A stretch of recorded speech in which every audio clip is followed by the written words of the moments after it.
Hello students, easy maths channel में आप सबको खुश आमदीद है। और गालिबन क्लास 8 का हमने चैप्टर यूनिट नंबर 5 स्टार्ट किया हुआ है। लास्ट लेक्चर में हमने अलजेब्रिक एक्सप्रेशन के बारे में आपसे डिस्कस किया था। तो आज जो हमारा टॉपिक है वो है पॉलिनोमियल के पॉलिनोमियल किसे कहते हैं। सबसे पहले हम डेफिनेशन चेक करते हैं। A polynomial is defined as an expression which is composed of variable, constants and exponents that are combined using the mathematically operations such as addition, subtraction, multiplication and division। तो प्यारे बच्चों, polynomial एक ऐसी equation को कहते हैं जिसमें mixture होता है वेरिएबल का, कांस्टेंट का और एक्सपोनेंट्स का। तो लास्ट लेक्चर में हमने जो है ये सीखा था कि वेरिएबल और कांस्टेंट्स और लेटर क्या कहलाते हैं। वो क्वेश्चन नंबर 1 था हमारा, एक्सरसाइज 5.1। तो आज हम उसी एक्सरसाइज को कंटिन्यू करेंगे और क्वेश्चन नंबर 2 में आइडेंटिफाई करेंगे पॉलिनोमियल किसे कहते हैं। तो चलें, ये एग्जांपल तो मैंने, एक डेफिनेशन तो मैंने आपको पढ़ के सुना दी कि हमें इसमें किन चीज़ों को देखना है।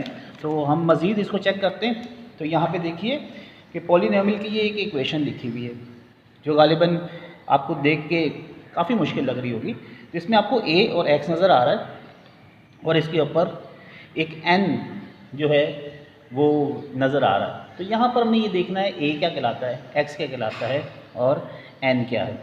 a एज ए कोफिशिएंट के तौर पे यूज़ होगा और डिफरेंट गिनती के कांस्टेंट नंबर जिसे रियल नंबर्स भी कहते हैं वो यूज़ होंगे और x एज ए वेरिएबल के तौर पे इस्तेमाल होगा। याद होगा आपको x, y, z ज़्यादातर वेरिएबल के तौर पे यूज़ होते हैं। और इसके ऊपर जो n है वो इसके एक्सपोनेंट की जगह कहलाता है कि n यानी कि यहाँ पर n की जगह पर कोई नंबर आएगा। सपोज़ करते हैं कि अगर यहाँ पर n की जगह पे 5 है तो फिर आप नेक्स्ट टर्म में देखिए कि n-1 लिखा हुआ है। तो नेक्स्ट टर्म क्या होनी चाहिए, 5 - 1 = 4। तो यहाँ पर इसी तरीके से ये एक इक्वेशन बन जाएगी, अलजेब्रिक एक्सप्रेशन। ठीक है, तो हमने अभी इसमें सीखा कि x के साथ जो नंबर लिखा होता है वो कोफिशिएंट, जिसे कांस्टेंट भी कहते हैं, कोफिशिएंट वेरिएबल के साथ होता है और इसके साथ एक नेक्स्ट टर्म स्टार्ट हो जाएगी। अच्छा, एक बात आपने याद रखनी है बेटा कि ये जो हमारे पास x एज ए वेरिएबल है ये नेगेटिव एक्सपोनेंट नहीं होना चाहिए। अगर वो नेगेटिव एक्सपोनेंट होगा तो फिर हम उसे पॉलिनोमियल इक्वेशन नहीं मानेंगे। इसको मज़ीद हम देखेंगे। अभी आपके सामने मैंने कुछ एग्जांपल्स लिखी हुई हैं, ये देखें। मैं मज़ीद फोकस करता हूँ। ये आपके सामने एग्जांपल है कि जिसमें 1 आ जाए, यानी इसमें सिर्फ कांस्टेंट है, वेरिएबल यूज़ नहीं है। 1 हो या 0 हो तो ये पॉलिनोमियल इक्वेशन मानी जाएगी। अब अगर आप दूसरी इक्वेशन देखें तो इसमें y वेरिएबल है और जबकि 1/2 जो है वो एक फॉर्म यानी नंबर में लिखा हुआ है, जिसको हम डिवाइड अगर करें तो 0.5 आंसर आएगा। तो y के साथ एक वेरिएबल, y के साथ एक नंबर यूज़ हो रहा है जो कि 2y है। तो अगर हम इसको देखें तो y जो है ये पॉजिटिव फॉर्म में है, यानी इसके ऊपर एक्सपोनेंट की पावर कुछ भी नहीं लिखी हुई। तो इसका मतलब इसके ऊपर क्या है, 1 है। तो ये भी पॉलिनोमियल इक्वेशन है। नेक्स्ट को आप देखें तो ये एक सीक्वेंस बन रही है, x की पावर 2 यानी x का एक्सपोनेंट, वेरिएबल का एक्सपोनेंट है 2 और यहाँ पर x का जो एक्सपोनेंट है वो 1 है और यहाँ पर कांस्टेंट नंबर है विदाउट वेरिएबल। तो ये एक पूरी टर्म बन रही है, first term, second term and third term. तो ये मिला के पॉलिनोमियल इक्वेशन बन रही है। अब अगर आप नेक्स्ट एग्जांपल को देखें तो यहाँ पर √3 दिया हुआ है, बाकी तमाम जो हैं विदाउट √ हैं और सारे पॉजिटिव वेरिएबल है। तो ये भी पॉलिनोमियल इक्वेशन है। अब हम देखते हैं कि जो पॉलिनोमियल इक्वेशन नहीं होती उसकी क्या पहचान है। तो यहाँ पर मैंने 4 एग्जांपल्स लिखी हुई हैं, 1 बाय 1 हम इसे चेक करते हैं। तो अगर आप इस एग्जांपल को सॉल्व करें, 3/x, तो ये x 1 है, यहाँ पे पॉजिटिव 1 है, लेकिन जब ये ऊपर एक्सपोनेंट जाएगा, डिवाइड से ऊपर जाएगा तो ये -1 हो जाएगा। तो इसलिए ये क्या है, नॉट पॉलिनोमियल है। अब अगर हम सेकेंड एग्जाम्पल देखें तो सेकेंड एग्जाम्पल में ये वाली वैल्यू अंडर रूट में होनी चाहिए, लेकिन ये नहीं है, जबकि वेरिएबल x और y दोनों अंडर रूट में। तो हमने रूल अभी सीखा कि पॉलिनोमियल में वेरिएबल को अंडर रूट में नहीं होना चाहिए, तो इस वजह से ये भी क्या है, नॉट पॉलिनोमियल। अब नेक्स्ट इक्वेशन देखिए कि नेक्स्ट इक्वेशन में एक्सपोनेंट ये वाला और ये वाला वेरिएबल का एक्सपोनेंट दोनों डिवाइड हो रहे हैं। तो ये भी एक आपके लिए न्यू इन्फॉर्मेशन है कि वेरिएबल डिवाइड वाली फॉर्म में नहीं होना चाहिए। तो यानी एक्सपोनेंट कह लो कि एक्सपोनेंट जो है वो भी डिवाइड वाली फॉर्म में, आसान ज़ुबान में यूँ कह लें कि वो भी डिवाइड वाली फॉर्म में नहीं होना चाहिए, तो इसलिए ये भी नॉट पॉलिनोमियल है।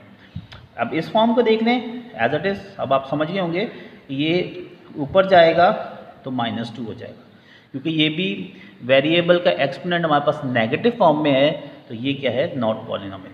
अब अगर आप मज़ीद इसको पढ़ें तब आपको आसान हो जाएगा पढ़ने में कि अ polynomial is a one variable से x is an expression of the type, कि पॉलिनोमियल इक्वेशन में एक या एक से ज़्यादा वेरिएबल यूज़ हो सकते हैं, जैसा कि यहाँ पर x as a variable expression में यूज़ हुआ है।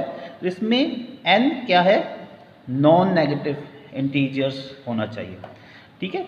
n नंबर क्या है, नंबर n के बारे में मैंने क्या बताया कि वो होता है एक्सपोनेंट। एक्सपोनेंट मीन्स कि किसी भी नंबर के ऊपर जो ये पावर लिखी होती है इसे कहते हैं एक्सपोनेंट, और ये वेरिएबल है, और वेरिएबल के साथ जो नंबर लिखा होता है उसे कोएफिशिएंट कहा जाता है, ठीक है। तो अक्सर इसको student as a constant number भी कहते हैं, लेकिन एज ए कांस्टेंट नंबर जो है वो अमूमन यहाँ पे बाद में जो नंबर की लास्ट टर्म, जैसे आपने ये वाली एग्जांपल देखी थी, ये भी एज ए क्या है, कांस्टेंट है, लेकिन इससे पहले वाला नंबर भी कांस्टेंट यानी रियल नंबर कहलाता है, तो वो कोएफिशिएंट कहलाता है, क्योंकि वो वेरिएबल के साथ यूज़ हो रहा है। आई होप कि आपको समझ में आ रही है बात, क्योंकि आपने क्लास 7 में इसके बारे में सीखा है। तो अब मज़ीद हम आगे चलते हैं।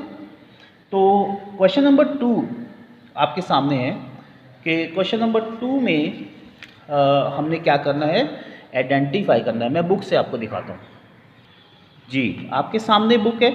क्वेश्चन नंबर 2 लिखा हुआ है, identify polynomial forms the following.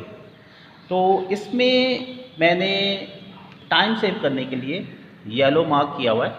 तो आपके सामने जो येलो मार्क हुआ है वो क्या है आपके ख्याल से, देखिए 3/y 1/x, x की पावर 2 डिनोमिनेटर में लिखी हुई है, और यहाँ पर x जो है डिनोमिनेटर में। तो आपके ख्याल से भी आपने नॉट पॉलिनोमियल की एग्जांपल्स में से चेक किया है, मैंने डिटेल से बताया कि ये सारे के सारे जिसमें एक्सपोनेंट की पावर माइनस में या नेगेटिव हो तो वो क्या कहलाते हैं, नॉट पॉलिनोमियल। बाकी तमाम क्वेश्चंस जो हैं वो हाईलाइट नहीं किए हुए, तो वो तमाम क्वेश्चन जो हैं वो पॉलिनोमियल हैं। अब क्यों हैं इसके बारे में मैंने लेक्चर में आपको डिटेल से बता दिया है। तो आई होप कि आपको आज का ये लेक्चर समझ में आया है। तो अगर हम इसको देखें कि इसका आंसर कैसे लिखना है, तो वैसे तो बुक के बैक साइड पे इसका आंसर अवेलेबल है, ठीक है। जैसे कि मैं आपको हर लेक्चर में बताता हूँ कि 5.2 और question number 2 5.2 question number 2 page number 260 पर है। तो इसे मैं हाईलाइट कर देता हूँ आपके लिए, आप इसको लेक्चर समझ के खुद कर सकते हैं, ठीक है। तो ये सारे के सारे आंसर्स इसके क्या है, पॉलिनोमियल हैं, और बाकी जो है वो नॉट पॉलिनोमियल। कॉपी पे प्रेजेंटेशन करने के लिए आप इस तरीके से टाइटल पेज बना सकते हैं, पॉलिनोमियल का, नॉट पॉलिनोमियल, और उसके बाद पॉलिनोमियल की आपने डेफिनेशन लिखी, क्वेश्चन 2 की आपने हेडिंग लगाई। तो चाहें तो आप एक सेंटर में लाइन लिख लगा लें और यहाँ पे हेडिंग लगा दीजिए पॉलिनोमियल्स, और यहाँ पर नॉट पॉलिनोमियल आप लिखें और क्वेश्चंस मार्क कर दें जो मैंने आंसर आपको दिखाए हैं। वो सारे के सारे पॉलिनोमियल और यहाँ पर नॉट पॉलिनोमियल की लिस्ट बनाएं और अपने टीचर्स को जो आपके स्कूल में है उन्हें चेक करवाएं। और अगर किसी किस्म की कोई कन्फ्यूजन होती है तो आप कमेंट्स बॉक्स में ज़रूर बता सकते हैं। आई होप कि आपको आज का सादा सा और सिंपल सा लेक्चर जो है वो समझ में आया होगा। तो मज़ीद हम नेक्स्ट वीडियो में मिलेंगे और ज़्यादा से ज़्यादा आपको मालूम है कि चैनल की जो है मैं कोशिश करता हूँ ज़्यादा से ज़्यादा आप सब्सक्राइब करें, लाइक करें, शेयर करें और दूसरों को भी बताएं ताकि वो इस पेंडेमिक सिचुएशन में जिसमें एजुकेशन बहुत डिस्टर्ब है, तो मेरी दुआ है कि आप सब जो है खुदा आपको सलामत रखे, अपनी हिफाजत में रखे और आपको सेहत दे, ज़िंदगी दे और आपके माँ बाप को और आपके टीचर्स को भी तंदुरुस्ती दे। तो फिर मिलते हैं लेक्चर में, अपना ख्याल रखिएगा। टेक केयर, अल्लाह हाफ़िज़ एंड गॉड ब्लेस यू।